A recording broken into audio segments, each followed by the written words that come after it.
And welcome to another edition of the True Patriot Outfitters podcast, All American Kayak Series edition. Folks, we just wrapped up Lake Okoboji.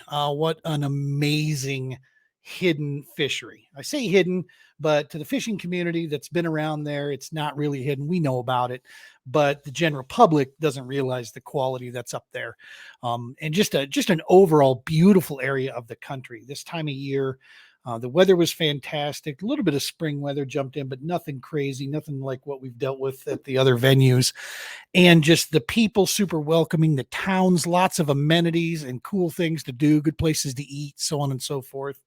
And yeah, man, not to mention the fact that unlike me, other guys went out there and just showed out on what this place can do.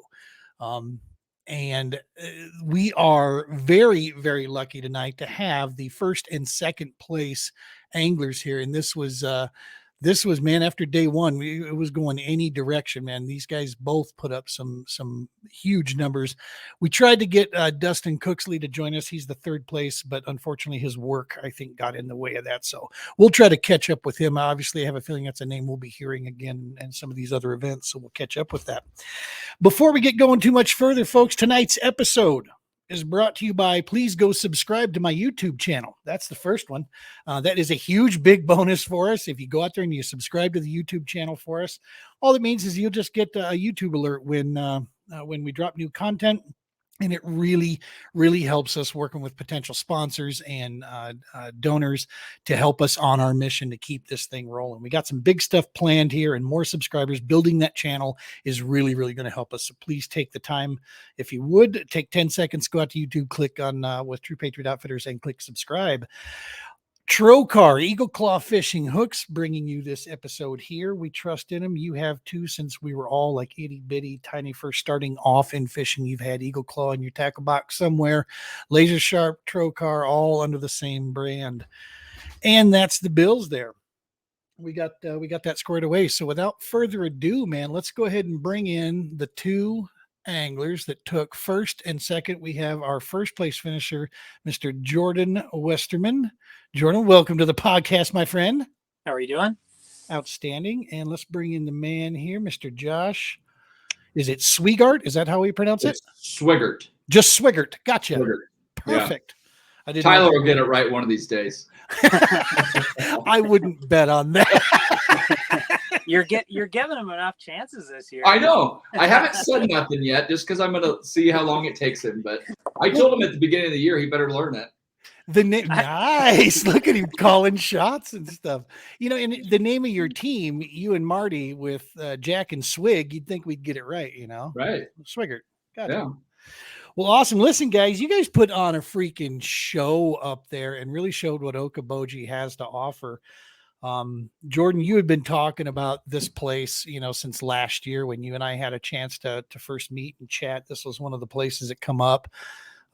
Just talking about the health of this fishery and how well it does, even with the pressure. And, you know, you were 100% accurate, man. You can tell each body of water, which I had an opportunity to kind of bounce around and check them all out.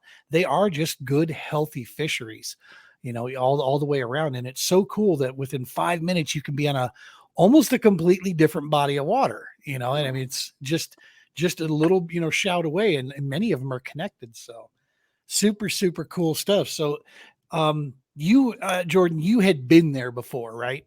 I mean, obviously the year prior, but I mean, beyond that, any other times up there?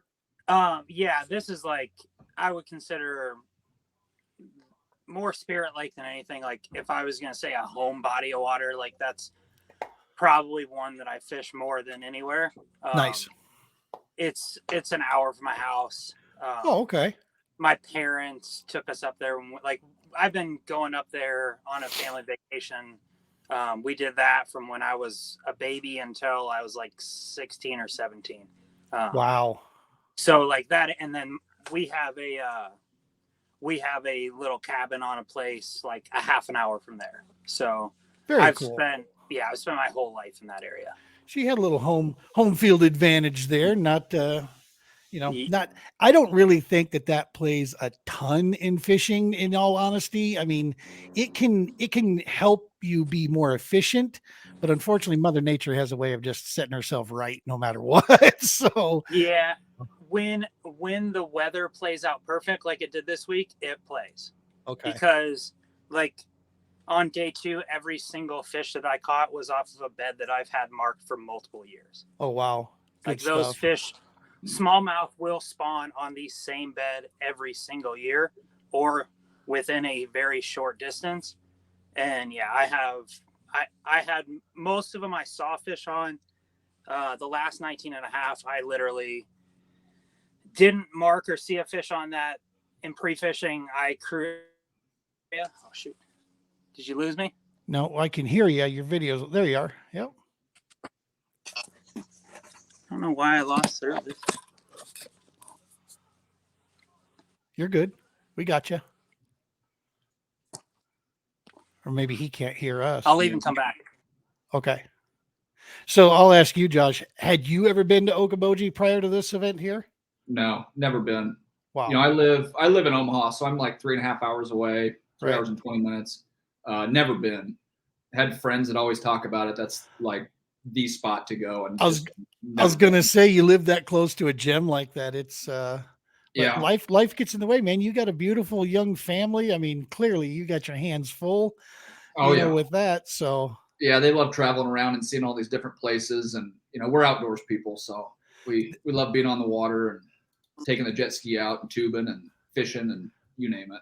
Well, and that's one of the things I do love about the All-American is that like even at the Truman Classic, brought that little girl up on stage who was fishing there with her dad.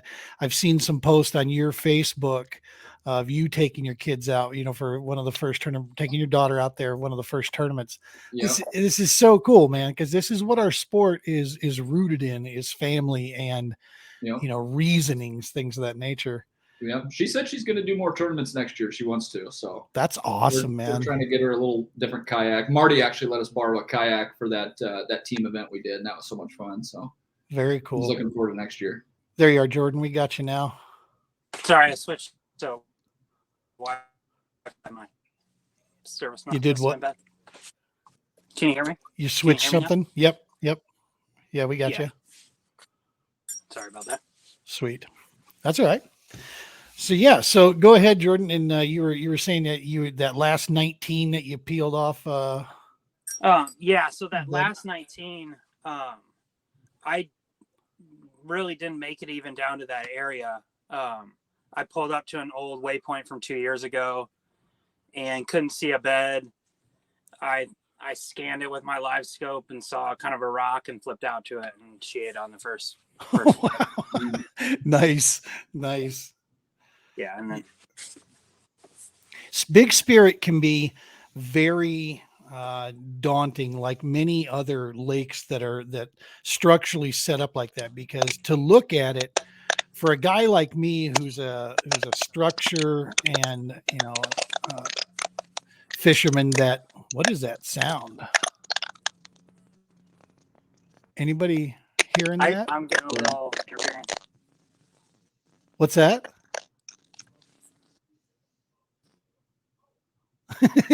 But for a guy like me who's a shallow water guy, man, you know, I'm all about shore and then working.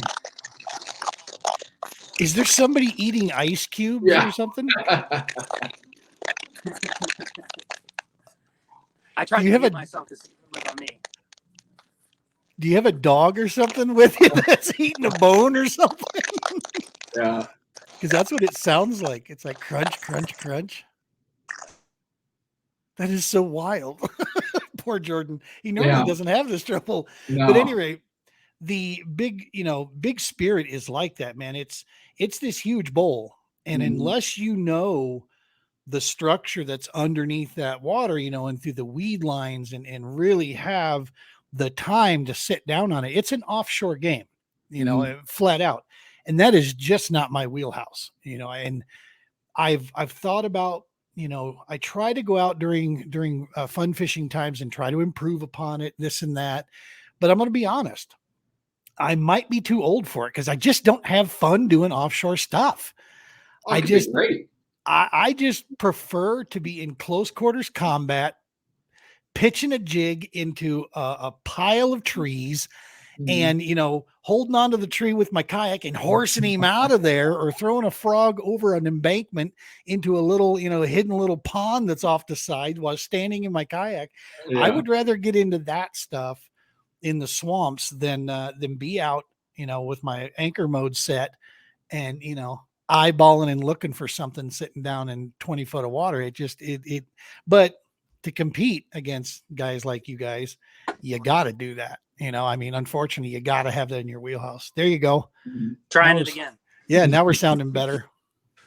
So, but yeah, all I was saying, Jordan, is that Big Spirit can be rather intimidating to shallow water guys, or to guys like myself that are not offshore fishermen, because you really do need to spend the time to know where you want to go. Otherwise, you do like what I did on day 2, which I went there, and a couple locals on Wednesday had told me, "Hey, you'll find rocks down in the southwest corner down there." And I'm like, "Okay, cool." So I went down to the southwest side and I ziggy-zagged back and forth and ran up and down that thing with my side scan rolling, my live scope on. And I don't know, dude, maybe my eyes are bad, or I missed it by a foot or two, but I could find no rock. I just, it had resting bitch face. I mean, there was just like no change in contour, just long and flat. Yeah. And that's the way that there's a lot that goes on out there. But there's not a lot that goes on out there, if that makes sense. And usually we have a lot more grass by now. And the grass plays a huge factor out there. But this year we have, I think we had too much snow cover on the ice to make that, first round of vegetation grow. Cause we don't have that on any of the lakes up north. Yeah. I tried to play those the shallow side of weed edges, because just my time in Minnesota this time of year, that should normally be, that transition time where they could be coming up. Getting on that shallow side of the weed edge, is usually where I would, have more luck, from that kind of stuff. And that just unfortunately did not play out at all for me up there. But, Josh, did you happen to venture anything off of West, or where did you spend the majority of your time? I didn't. I was kind of, Upper Gar and Minnewaska. Oh, okay. Nice. Is where I spent. Day 1 was great. The wind, it helped. I was fishing weed lines, deeper side of weed lines, transition points. I was catching them coming in and going out. I didn't catch any bed fish. Nice. That's not my strong suit. I don't bed fish a lot. I'm not used to that clear of water. And when you get right on top of them and you look down, you're like, oh man, there's a 5-pounder right there. And then you just flip down to it. It doesn't eat. But I didn't catch any smallies. I was catching all largemouth. Exactly. But that's a fun lake. There we go. Oh, it's happening again. I don't know what it is with the microphone. Are you getting like an echo by chance? Yeah, it's coming from yours. Jordan, if I mute your mic, it goes away. Are you getting an echo in there by chance? Or? There you go. Oh.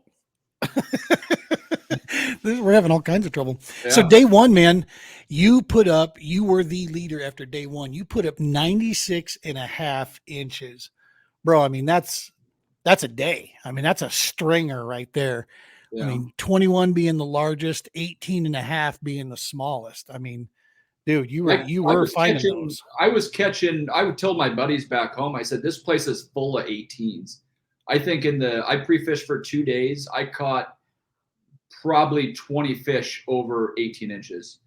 That's nuts. So yeah, I fished one area, caught them all in 2 hours. Wow. That's when I had my limit. Then I went to another area, kept catching smaller than my 18 and a half. I was catching like 18 and a quarter. So I was like, I'm going to leave this alone.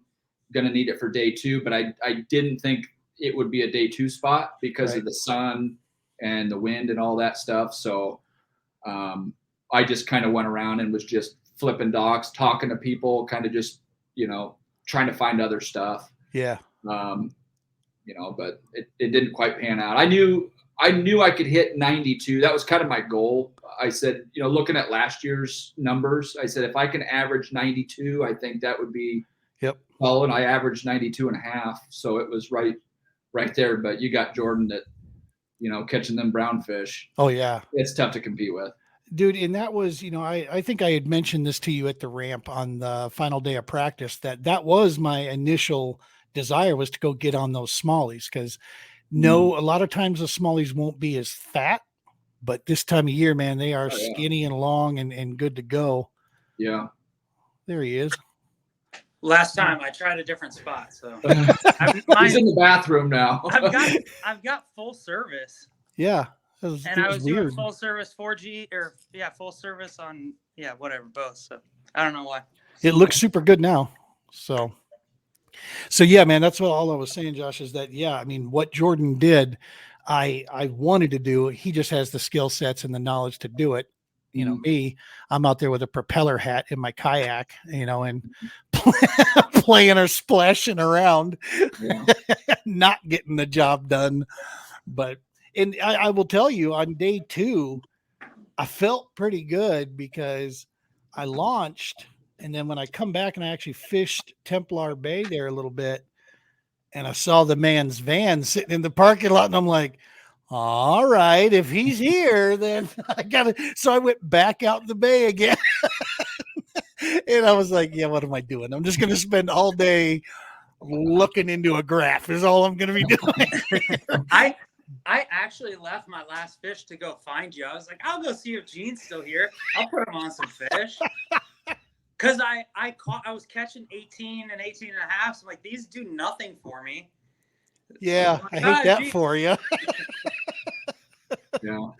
No, I had so I got real stubborn, as what happens when you get older, gentlemen, is that you get real stubborn in your head. And I realized by about 9 o'clock, 9:30, I was like, you know what? Haven't found anything here worth, that nothing that I wanted to do was playing out. So I'll tell you what, I'm going to go. And now today, I'll bet you my little weed flat that I found over there on East will be in play, is what I was thinking, because it was in play when the weather was decent, it wasn't blowing so hard. And I was wondering if that maybe churned up some things and screwed me up on day 1. So I went back over there on the most perfect kayaking day we could ever ask for that Saturday. It was just beautiful weather. And same thing, little pike, me losing what keeper fish I did find, losing them, at the boat. It was just like, all right, dude, do I trailer up and just go get an ice cream cone or something? What do we do at this point? I knew it was not looking good. But you guys, like I said, Josh, day 1, you put up 96.5. Jordan, you put up 93 on day 1. And you weren't on the smallie bite on day 1, were you, Jordan, or did you also do smallies that day also? I had 2 out of 5. Oh, okay. So I have a 19 3/4 that made it on my limit both days, and then there was a 19. It was an 18 3/4 was the other one on day 1. Nice. So and Josh, you had never been there, so this was your first time there. So what is your take on Boji, man? What I love it. I mean, the people were great. For the most part, we had a lot of boat traffic on Saturday, a lot of tournaments going on. Most of them, were very respectful for what you were doing. I was respectful for them as well. The water's way too clear for me. I'd go back. We got a club tournament there in September, and I'm really looking forward to it. I bet. It's a great lake. I mean, there's quality fish in there. I mean, I've never seen a lake with fish built like that. Yeah. And that fight as hard as they do. I mean, I was going to say, they got shoulders on them. It was like a little over 5 pounds. I mean, it was huge. Yeah. It was just phenomenal fish. Really, really good fish. Yeah, I noticed that too on the few that, when I was catching them, man, when they hit, they were smacking it and taking off. It was not the light grab and run, type maneuver that I'd just been used to in the previous weekend tournament that I had down here in Pueblo. But so day 1, we have that. Day 2 rolls up. Jordan, you go out and put on a clinic at 97 inches, man, for day 2. That was and yeah, you didn't have a single thing under 19 inches. That was amazing. And Josh, still an amazing day, 88 3/4, brother. I mean, that is nothing to shake at. I mean, if we're on any other lake other than, kind of where we're at here right now with this, I mean, that's a solid day putting up almost 90 inches. So, I mean, that, Jordan, you spent now you didn't spend the majority of your day because you went ramp hopping around on day 2 quite a bit. You were buzzing around. So both days I launched 4 different times. On day 2, I launched 4 different times before 10 o'clock. Oh, wow. So I was running. And then on day 2, I would have stayed up on Big Spirit, but I didn't have anything over 20 up there. And I needed to catch over 20-inch fish. So I went to West, and usually I can get on some pretty long, not necessarily longer, but I have a better shot at catching either a big largemouth or a bigger smallmouth on West. So I went and ran a bunch of history and looked at beds. On West, I ran a battery out in the afternoon. Wow. Just running around. I don't even know the amount of miles, but I put on a ton of miles on Saturday. I was going to say, so for day 1, what was the train of thought with that of going to so many different areas? Was it just sampling the quality piece there? Was it just not trying to burn up day 1 spot? What's the thought process behind that? I knew I could, so I had largemouth so like when I bed fish, I pretty much get to the point where I only fish for fish over 18. I mark specifically like the exact measurement of fish. Like the smallmouth, I'll catch 1 or 2 of them in practice to get that exact measurement. Like that 19 3/4, I caught it 3 times last week. I caught it on Wednesday, and I caught it on Friday, and I caught it on Saturday. I knew that I could rely on those fish because a smallmouth will stay on a bed 7 to 15 days. Wow. Sometimes longer. And they will eat multiple times in a day. You can catch a smallmouth on a bed 3 times in a day if you want to. You can catch a largemouth off a bed at most maybe 1 time. Like I had one that I tried to catch in practice because it was big, and I was like, I need this for an online tournament. Like I could at least catch it now. I don't know if it's going to be here on Friday. And it was over 20, and I swung on it and lost it at the boat, and I couldn't even get in the within 50 feet from it. If I saw it and looked at it, it moved off the bed. Oh, wow. It knew that I was there. I had a 19 that did the same thing.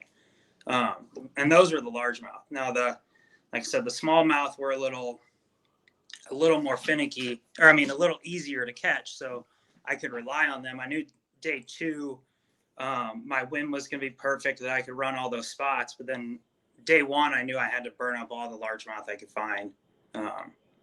Which I did. I caught all my big largemouth on beds, and I think I had nothing over 19, so I needed to go up north. I ran up north to Big Spirit on day 1. Caught a fish, had a guy pull up on me in a big boat, like big motoring, like right on top of me and graphing and looking at me. Like it's pretty easy to see what I'm doing. And then I catch another one, and I had another boat pull up on me. Doing the same thing. They were just big motoring, like less than a cast away from me, which, it's cool. But when I'm fishing the depth that I was, they blew all the fish out. They're kind of messing with that. Yep. So I was up there I caught those 2 fish and left. I could have sat out there and caught a whole limit and probably been similar to what I had on day 2. But I didn't. I knew that I had to burn that spot up on day 2. And then I could go back and just, burn the rest of my largemouth stuff up. I fished the canals. I caught a bunch of my fish out of the canals on beds on day 1, and a couple out of mini. I fished Minnewaska in the morning. Both days I fished Minnewaska in the morning.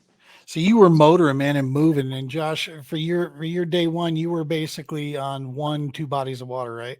Yeah, pretty much two areas. Like I said, I caught my limit in like 2 hours. pretty much. And I knew my day once that the spot that I caught my limit, I fished it for hours because I knew with all the tournaments coming in, it was going to be heavily pressured, a lot of traffic. I ended up going there day 2 a couple different times and caught decent fish, but the quality, because the wind wasn't blowing, wasn't there. Had we had the wind, I think we would have got more bigger ones that moved through there, even with the traffic, but it didn't hold up. But so I kind of burned it to the ground day 1, knowing all that. And this is for folks at home that are listening to this. You're having a really, really awesome treat being told to you right now, because I've said this before. I talk to people that are brand new to fishing, and then guys like yourselves that have been around a while, that have been doing this a lot of years. So I get a chance to kind of see and talk to many folks. But one of the things, some of the best anglers I've ever met have never fished a tournament day 1 in their life. And if they entered into a tournament, while they are an amazing angler, they would get their butt handed to them the same as other, because tournament angling is just a different critter. And what you guys are talking about is some real advanced level stuff where you have to factor in fishing pressure and likelihood of it being there. When you've got a 2-day event, this isn't just go in and burn up a spot and call it a day. You just can't go in there and do that and be able to compete against guys like yourselves and the other people in the All-American. You have to have strategy behind this, and it's all got to come together, man. Yeah. That's something I'm learning this year. I haven't done a lot of 2-day tournaments. Our club championships are 2 days, but I'm not familiar with that. So it's kind of something I'm learning as I go as well. Like, you got to be able to manage fish very well. Well, the good equalizer is just catch 90 some odd inches when you're out there, and then you don't have to worry. Well, now hearing this, Jordan was just screwing with me all day, apparently.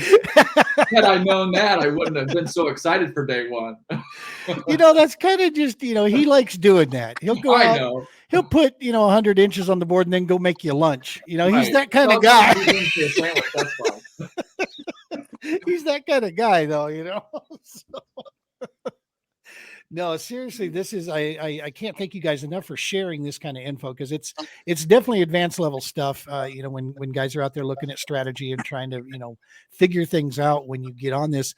And man, we actually had it pretty well, because we did not have a big field, with the All-American there. We were missing quite a few usual suspects that are always up in the hunt, and so.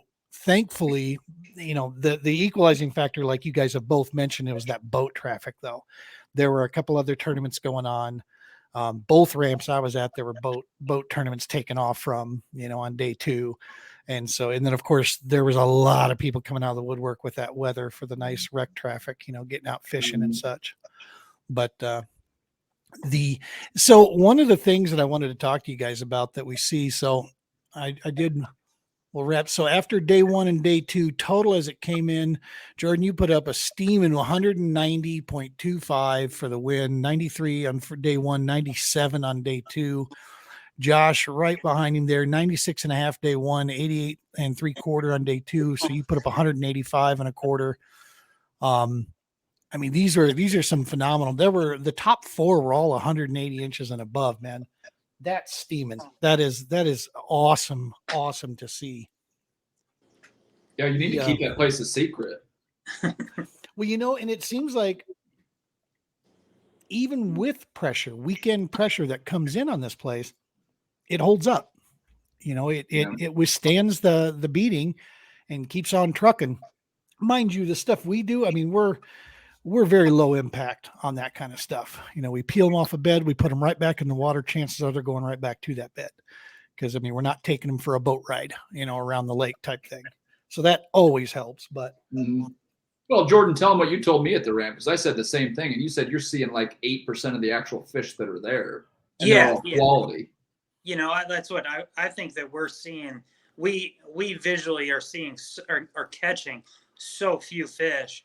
Because if we were here a week before, and you go and fish in the canals and you sit at a pinch point or one of the bridges, and the water this year in the canals weren't as clean, but like last year, you can literally watch hundreds of fish pull in, to the point where you can't target an individual fish because there's so many around you, and you can't visually even pick out a single 5-pounder because there's a 4, a 5, a 6, a 2, a 5, a 4, a 4, and they're just coming in. You couldn't, if you threw a cast net out in the spring at that time, you could catch 100 bass, no problem, in a canal area that's, that you can almost touch across, almost reach across with your arms. It's the amount of fish in those bodies of water is just phenomenal. It takes 22 to 25 pounds to win every weekend of the year, all year,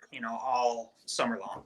And what would you guys attribute that to? I mean, when I talked to the guide, he talked about the forage, those big bluegill and the things that, that grow in there quite a bit. To me, it seems to be that it's the perfect mixture, perfect storm of that, of the weed cover with that forage that's there, the varied degrees of forage that they have to eat on. Because crawfish are in there playing there's frogs in there. I mean, they're topwater striking stuff. What, Josh, what would you say is one of the biggest factors that why that place just brews those fish like that? Yeah, well, the one thing I noticed, like I said, I hadn't been there before. The one thing I noticed when I got there was the astronomical amount of bluegill. I've never been to a lake that you see. I mean, you look out and you see like 1,000 of them just sitting on the top of the water, and they're all good eater size for a bass. Is what I didn't see any monster bluegill, but it seemed like prime pickings. So that kind of tuned me into, how I was going to fish. Right. And I think that and the grass and just the water quality, it seems very well taken care of. Yeah, I mean, when you've got that gin clear on one of the lakes, East had a little bit of a stain to it that might have just been from the wind, churning up some stuff. Jordan, is there something I've missed here in the list of reasons, or is it just the perfect storm type thing? It's a lot of perfect storm. We had the bluegills, I think, are a huge thing. This is a kind of controversial topic, but I think these zebra mussels have made a huge, effect there. They keep the water clean. They allow that grass to grow. Obviously they're an invasive species. We don't like them, blah, blah, blah. But every lake I've seen in this area that has them has phenomenal fishing. Before they get the zebra mussels, it's kind of mediocre. Like the lake I grew up on, that's a half an hour south.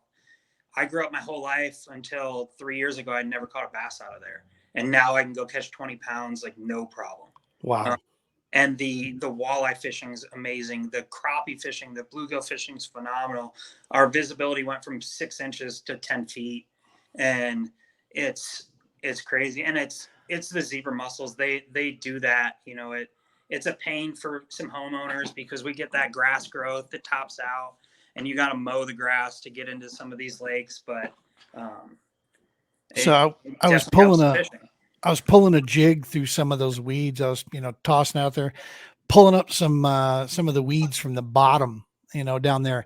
And yeah, the whole root stem is just loaded with zebra mussels on there. When I'm looking, I'm like, oh my goodness, just knowing that, get this kayak home. She's getting a full bath top to bottom, before I take it elsewhere, making sure that we clean that thing off. I don't want to jump that around, but you're right, man. I too have found similar, that I understand it's the invasive deal, but man, I don't know. It has an impact that the fish seem to like. Maybe boaters don't, maybe people don't, but the water seems to do all right with it, and the fish do. I mean, we get a bucket full of gobies up there and we might see some real big fish. No kidding. I was saying that, man, all the folks out there that were bait fishing, they couldn't keep fish off their hooks. It was just pulling them left and right. I'm out there splashing around, throwing my swim bait around, looking for some stuff. And yeah, these kids and grandpa and dad over on the dock are just pulling fish left and right on their worms and live bait and such. I'm like, that is awesome. Such cool memories, going on right there for those folks. So the final field, I want to say we had like 37 anglers is what showed up that we put on there. I want to talk about the All-American with both of you guys. Jordan, you're an anchor member of the All-American. You've been here for a long, long time. Josh, you've been fishing away. This is your first year fishing the All-American, is that right? Yeah. That's awesome. This is my second year. You know, we know the roots of the All-American started with Moyak, which Moyak is hands down in the country one of the most successful regional, organizations that you're going to see out there. Those guys on any given day will put 70 anglers on an event, and that's just 70 Missouri, Arkansas, surrounding areas fishing Moyak. And so that was the heart of this. We know the man running the show behind the scenes, Mr. Booth, he's an angler himself. He's fished at some of the highest levels our sport has offered, and he knows what we go through and what we're looking for. He has this thing dialed in right where it's at. What's it going to take? Is it grassroots? Is it rolling up our sleeves and just keep talking to folks out there and making them aware of what the All-American is all about, the family piece involved in this, the flyover states, not like Jordan, you said it best, not eating the same food, man. We don't all have to eat the same sub. We can eat pizza every now and again. We don't always have to go to that lake that's, the boat tournament's going to, or that you read about in a magazine. We can go to a place like Okoboji and stagger some numbers like this, man. Put this kind of stuff up. This stuff exists all around the country. I'll run it by you first, Jordan. What do you think it's going to take for us to continue to build the numbers here for participation? We need some of the more top tier anglers, those 10, and I'm talking more about like there's 10 anglers in our country that are the best. We need them to join in so people take us a little more seriously, I think. Gotcha. Like, I hate to say that, but it's like popularity contest at that point. Yeah. At this point, and I'm not saying this because it's a me thing. Like, I don't really care either way. But if we're going to take this serious, I shouldn't be getting one phone call from one podcast after a win. I should be, if this was a Hobie tournament with 40 people, I get 10, 15 people want me to be on their show. And it's like, I'm still made almost $3,000 in a 35 person tournament. Like, that's what I'm saying. That's second or third place in that Hobie Derb this weekend. And I had to drive an hour away from home. Yeah. Obviously it'd be a little farther for some people, but I don't get it. I don't know why people don't come. It really bums me out because we fish some amazing lakes. Our payouts are top tier. I was paid yesterday. It's like, when in a world of organizations not paying people for months, not paying AOY winners for years. Yep. We're out here paying the next day, and people don't even know that we're a series. It's like, yep. That's crazy. It's a bummer. I get the bass and the Hobie thing. I think that both of those series have their place. I think that we have a place also. I just don't know how we can get more sure. anglers. I was so bummed in the turnout of Okoboji from our Iowa anglers, from our, from everybody. It's, I get the Nebraska guys didn't come. They had a club event that weekend. There was a club event in Minnesota. There was a club event in Wisconsin. It's like we kind of worked against ourselves there, but it's one of those, like, 35 people at one of the top 50 lakes in the country. It's a bummer. Well, and the other thing, we had graduation this time of year. That was taking a lot of family time. That took down a lot of anglers, that would have been here, so always got to kick that in there. And it's lessons learned with that,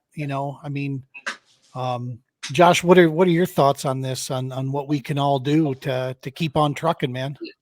I don't have any. I think grassroots. It's something I've talked to a couple of my local buddies about. We've been tossing around. Is it entry fees? Is it just a little too high? But you still want to keep that quality, so you can keep those payouts really high. Yep. I love it being in the central part of the state. I love going down or the United States, going down south, up north. It's great centrally located.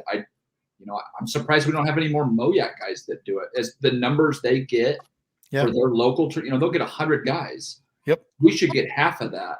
They don't need to travel because they've got a Derby next weekend. They've got a River Derby this weekend. That they have 1 or 2 weekends off in Missouri. I get why they don't to a point. It's like, I don't. Well, and my thoughts on this are, understanding that the All-American Kayak Series also, it's a national trail. Okay, it's a 2-day event. You are going to be going against some of the very best anglers in the country. Most certainly the best anglers in the Midwest of the country, you're going to be facing. It's just going to happen. Is it all of them? No. And unfortunately, we live in a world where popularity plays, social media gathering, our social journalists that are out there, are grabbing at whatever is going to sell. I'm not a journalist. I run a podcast now, so I understand why. I may not agree with them, but I understand what drives that. You're looking for that, the desire to build your platform is so huge that you want to jump in with the crowd to pull that crowd over to you. But in some regards, though, I'm very, very thankful that the All-American's not done that, in the fact that we remain on track. We remain, in position. Now we have to find that balance. And I say we, because I believe all of us as anglers that participate can help in this regard by just, like you said, and Jordan and Josh, both, we just got to continue to spread the word and try to get a name or two to come join us, to come into one of these events here and just see what it's like and just take in the experience of what it is, on the All-American. We're looking to do our part over here to spin off. I'll let the cat out of the bag. My whole desire is to this season, we're going to continue on with the TPO hosting the podcast here, but ultimately what I'm looking to do for next season, we're going to spin off into our own podcast. So the All-American will have its own, and I'll obviously make my bid to host that, and then see if we can find some co-hosts, and just that way we can highlight these anglers, and we can talk about this and get this out in the open more. And when the bigger podcasts out there want to start picking this up, we were kind of talking about this. There's a big podcast network out there. I'll keep it quiet as far as professional courtesy, but in the last 4 years, there's been 4 articles on us. And I look at that and I go, that's interesting, but I get it from an angler's perspective. If they're called and they want, that's a chance to really put yourself on a big stage. And if you are truly looking at sponsors and such, then yeah, you kind of want to tout that a little bit. I get that. But in the same note, I appreciate the loyalty piece too from the All-American. When we get sponsorship stepping in, that's just going to make life even better for everybody. Provided, because I trust the way Josh and Tyler run things. I trust they will manage this thing properly, and they'll put it in the right thing so that we're taken care of as anglers out there, on the scene. But yeah, well, to me personally, we're all in. I am absolutely all in 100%. Next season will only be All-American, and then I'll be doing a couple local, events that we have here.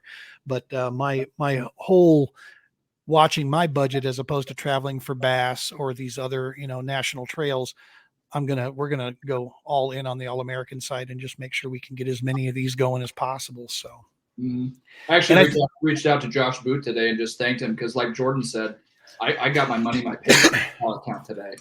I've been paid 4 times or 3 times now with those guys, and it's instant, and you hear all these stories. Well, I haven't been paid for months and this and that and the other, but Josh and Tyler are standout guys. You can't ask for anybody better. And the part that I love so much about that, Josh, is when you ask them about it, it's to them, they're not doing anything special. This is how it should be. Yeah. You know what I mean? It's like, absolutely. Yeah, why not? Josh said it very clear when we had a podcast going, and Josh said it. This money goes in a separate account. It's not my account. He goes, it goes in its own account. And once everything's verified, bang, it comes right back out of that account. Right. And I'm like, yeah, because he's a guy of It's honor, pretty easy. honor and integrity, and making sure that things are being managed properly. And that's part of that integrity, in my personal opinion, is making sure that we don't have funny business going on with that. So no, I'm excited. I know these next coming events might be a little bit tough on the entry as well. Hopefully St. Clair puts that one was really big on my list, man. Like I said, I felt pretty strong about having some ideas of where to go there. Unfortunately, for our budget this year, it's just not going to work. Just too far away for me. It's like 20 some odd hour drive again. And I've had enough of those this season. I've already put over 10,000 miles on my pickup this season. We started with Gunnersville. That was the first event, way back in February, March range there. And I've had enough of that. So we're ready to slow it down a bit here and let my bass buggy settle down on the mileage there. I got to get brakes and oil and everything else done to it already. But so St. Clair, what are you thinking up there, Jordan? What's going to happen? You guys get up there. Is it similar here? Time of year, you hitting it right? Yeah, it'll take a bigger sack up there. It'll take 98 to 100 each day to win. Good Lord. They had a derby there, a kayak derby like 3 or 4 weeks ago, and it took over 100 inches to win. I think 2 people were over 100, and there was like over 20 over 90 inches. Like there was 10 or 15 over 95. Like there was dumb numbers up there. A couple of years ago, the MLF Bass Pro Tour was up there, and a couple guys actually got healthy on greenfish up there. They did pretty well on a series of greenfish. So you don't think of that when you think of St. Clair. You think it's smallies, but there is some diversity up there. Yeah, my first year, the first Hobie Derb up there, it's been 4 or 5 years. A lot of my bag came on largemouth. I was flipping reeds, and there's kind of like some canals and channels there. I was doing that because I could find some good fish. And at that point, I hadn't caught very many smallmouth at all. So I didn't know what I was doing. But even with that, like I could go out on the main lake and cruise around and catch a lot of smallmouth. But I, at the time, just couldn't find any. I didn't know how to target the bigger fish. Right. Josh, you ever been up there? You ever made it to St. Clair? No, Never. No, Same. I'm not going to make it this year, unfortunately. But bucket list. We gotta see if we can get up there next year, maybe, or I'd like the year to. after. And then after that, we have I want to say it's Minocqua after that. Yeah. Are you making that one, Josh? I won't be. No. The next one I'll be at is Minelands, unfortunately. Okay. Well, that's kind of what I was lined up for too, because I can't make the Iowa pools 13 and 14. I can't make that one. Too close to my wife's birthday. And I am not starting a home front fire just to go fishing. That's not happening. So yeah, mine lands, but I'm going to see if maybe we can hit that Minocqua. That should be good. Well, listen, guys, I can't thank you enough for stopping by, chatting with us here on All-American Kayak Series, Lake Okoboji. You guys put on a clinic. It was an honor to fish with you guys and watch you go to work out there. I've had a chance to talk with both of you now here, and you guys, once again, I say this all the time, some of the best anglers in the country, and also just absolutely genuine, good human beings, man. That is awesome. Awesome to rub shoulders. Now I just got to learn from you guys. That'll be the next step. So, all right. Well, listen, folks, if you get a chance, get out, check out the All-American Kayak Series. You can find them online there. Tourney X is a big deal as well, where you can track us down. Of course, True Patriot Outfitters, give us a little subscribe there.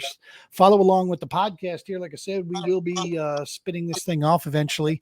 The All-American will have its own podcast very, very soon. And we'll put that out there. In the meantime, watch on, I don't know, is our, I think you think I would know this, but I'm not a journalist, so I don't know this. I think our All-American Kayak Series Facebook group is not public facing. I think it's a private group, isn't it? I'm not sure. Yeah, I'm not sure either. I'll have to talk to Josh about that. That way we can, folks can at least, come there and be able to see it or tag the All-American in that. We were actually just talking about this with the Colorado Kayak Bassmasters about having a private group just for members so that we can talk just member information and tournament information in there, and then a forward facing page, for the public to be able to see. Yeah, it is a private group. Yeah, that's what I thought. Yeah, because I couldn't share the stuff, and that might be one thing too. Like I always feel like like the anglers should be able to share Yep. that post, and that I not necessarily for the angler, but more to promote the series. You know, Yep.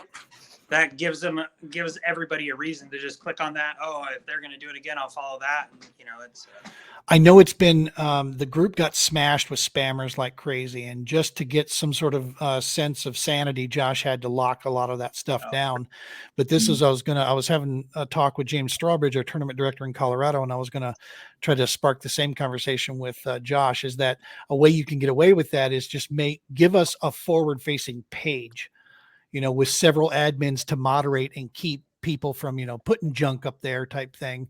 But that gives a page where you can put results and anglers can share it, and it helps with sponsors, help with attraction, you know, of getting the name out there and so forth. So maybe something we can work on there. And this, I think this is how the grassroots, man, that's how we'll do is as anglers together, we promote this thing. Is it does better for all of us, man, especially those guys that rise to the top.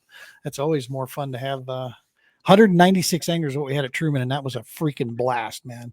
What an awesome deal to put that up. That was a fun lake. So, well, thank you, gentlemen, so very much. You guys go spend time with your families there, and I will see you. Obviously, probably, Josh, I will see you at Mind Lands, and then Jordan probably catch you up at Minocqua. I'm heading up there maybe tomorrow. There you go. There you go. Well, find all the good spots for me, and. Element of premium. That's right. A couple steak dinners. I've told all my friends for that one. I'm like, I'll give you guys lakes, but one person's getting the dud, and I'm not telling you who. Like Russian roulette. You go find your own lakes, or I'll find my own dud. Thank you. All right, gentlemen. Well, thank you very much, and we will be talking with you guys soon. Sounds good. Thanks, Gene. You bet. All right, folks, we appreciate all your support and love as usual. You guys have been the best following along with us here. We hope you are enjoying a lot of the conversations we get to have about this. Check out True Patriot Outfitters. Check out Romans Warrior Foundation. There is a mission that we're on out there to bring awareness towards the benefits of getting outdoors and the fishing for our veterans and our first responders, Gold and Blue Star families.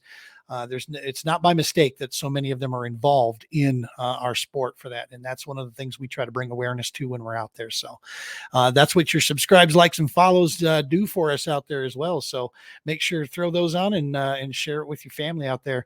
As always, folks, we appreciate you. We love you. Tight lines and be safe.